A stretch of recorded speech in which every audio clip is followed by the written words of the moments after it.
Asian Bharat के सभी प्यारे प्यारे दर्शकों का ओमकार गुप्ता की ओर से हाथ जोड़कर नमस्कार। मित्रों, आज हम बात करेंगे स्पेशल इंटेंसिव रिवीजन का, जो बिहार में हुआ। मित्रों, ये स्पेशल इंटेंसिव रिवीजन, जिसे हम SIR भी कहते हैं, इसका सभी प्रदेशों, पूरे हिंदुस्तान में मेरे विचार से होना जरूरी है। ये अब इसमें जो घुसपैठिए हैं, जो हम नेता लोग कहते हैं घुसपैठिए, अभी मैं एक ABP न्यूज़ पर संदीप चौधरी का देख रहा था शो। उस शो में संदीप चौधरी पूछ रहे थे भाजपा के प्रवक्ताओं से कि घुसपैठिए कहाँ हैं, इनका आंकड़ा कब बताओगे। जैसे पहले आप राम मंदिर के निर्माण का तारीख नहीं बताते थे, ऐसे ही आप जो घुसपैठिए हैं उनका आंकड़ा नहीं बता रहे हैं।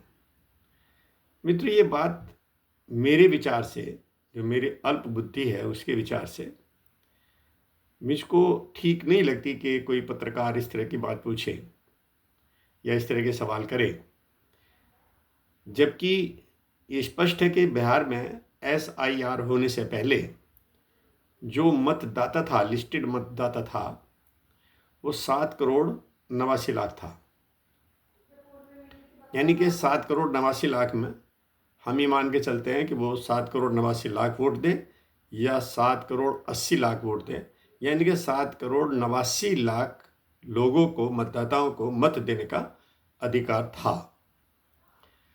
अब जब वहाँ स्पेशल डिवीजन हुआ तो वहाँ के जो राजनीतिक पार्टियाँ थी, विपक्षी राजनीतिक पार्टियाँ थी, उन्होंने से बहुत हल्ला मचाया, बहुत शोर मचाया और कहा कि भी ये गलत है, ये नहीं होना चाहिए। मैं समझता हूँ कि उनको पता था कि भाई हमारे इतने वोट फर्जी हैं।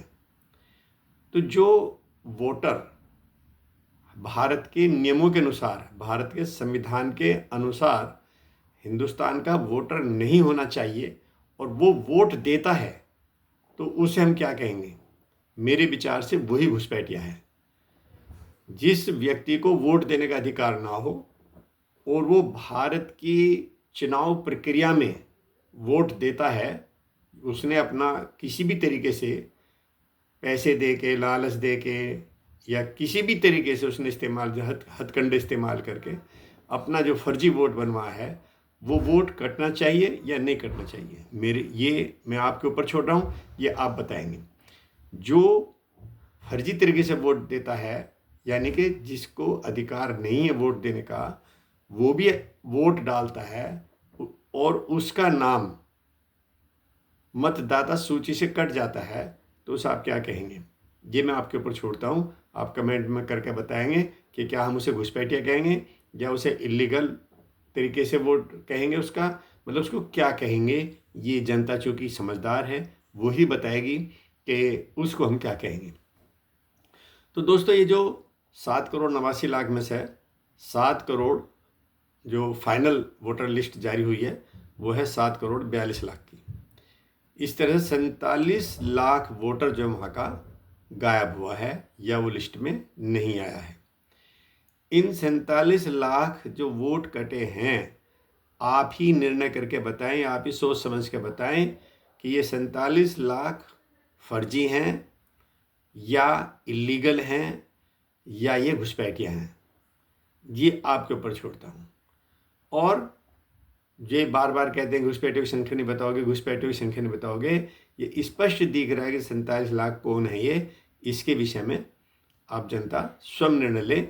इन्हीं शब्दों के साथ जय हिंद, जय भारत। फिर मिलते हैं।